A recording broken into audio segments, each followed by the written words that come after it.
કોંગ્રેસના પૂર્વ પ્રમુખ શક્તિસિંહ ગોહિલના સગા ભત્રીજા યશરાજસિંહ ગોહિલે પોતેની પત્નીને ગોળી મારી અને પોતે પણ આત્મહત્યા કરવાના સમાચાર સામે આવ્યા છે. ગઈકાલે રાતનો આ બનાવ છે અને વસ્ત્રાપુરમાં શું ઘટના બની એ જોઈએ વિસ્તારથી.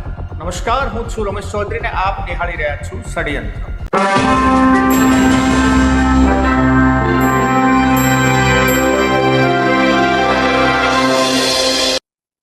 મિત્રો, આજે એવા દુઃખદ સમાચાર આવ્યા છે.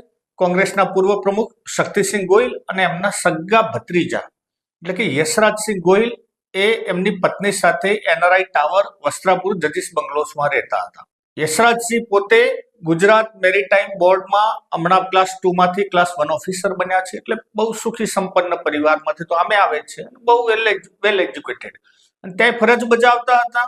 એમની પત્ની રાજેશ્વરી ગોહિલ સાથે એમને હમણાં 2 મહિના પહેલા જ લગ્ન થયા છે અને ટૂંકા લગ્ન ગાળા દરમિયાન કંઈક મુદ્દે એવી બબાલ થઈ અને રાત્રે અચાનક જ ગુસ્સામાં આવી જઈ અને યશરાજસિંહ ગોહિલે એમની પત્ની ઉપર પોતાની સર્વિસ રિવોલ્વરમાંથી ફાયરિંગ કર્યું. પત્ની સ્વાભાવિક છે ગોળી લાગવાથી ત્યાં જે મૃત્યુ પામી.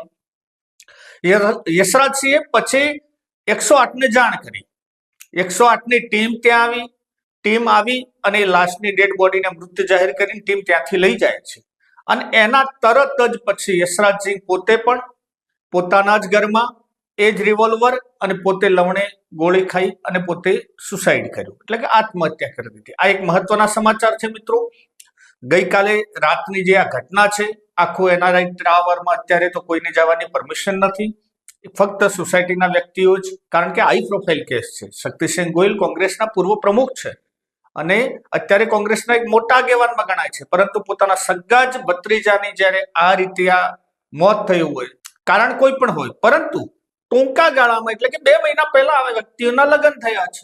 સુખી સંસાર હોવો જોઈએ. ક્યાંક એનાથી કુદરતને કંઈક મંજૂર નહીં હોય, અવળું થયું છે. એની તપાસ અત્યારે વસ્ત્રાપુર પોલીસ કરી રહી છે. આખો એરિયા કોર્ડન કરી દેવામાં આવ્યો છે અને એના પાછળના જવાબદાર કારણો શોધવામાં પોલીસ લાગી ગઈ છે. અત્યારે શક્તિસિંહ ગોહિલ પણ સિવિલ હોસ્પિટલ જવા માટે નીકળી ગયા છે. અત્યારે આપણે જ્યારે વિડીયો આપ સાંભળતા હશો ત્યાં સુધી પોખ્યા પણ હશે અને ડેડ બોડીને એમને જે ત્યાં વિધિ કરવાની છે કરતા હશે. પરંતુ ગુજરાતમાં એક દુઃખદકારક ઘટના બની છે. હાઈ પ્રોફાઇલ કેસ છે. શક્તિસિંહ ગોહિલ જેવાનું નામ છે, એમના સગા ભત્રીજા છે.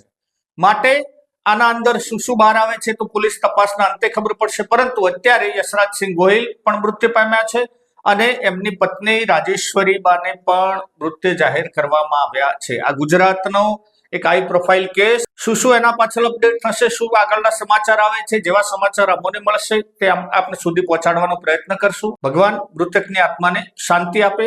બન્યા રહો મારી સાથે ષડયંત્ર ન્યૂઝ. જય હિન્દ, જય ભારત.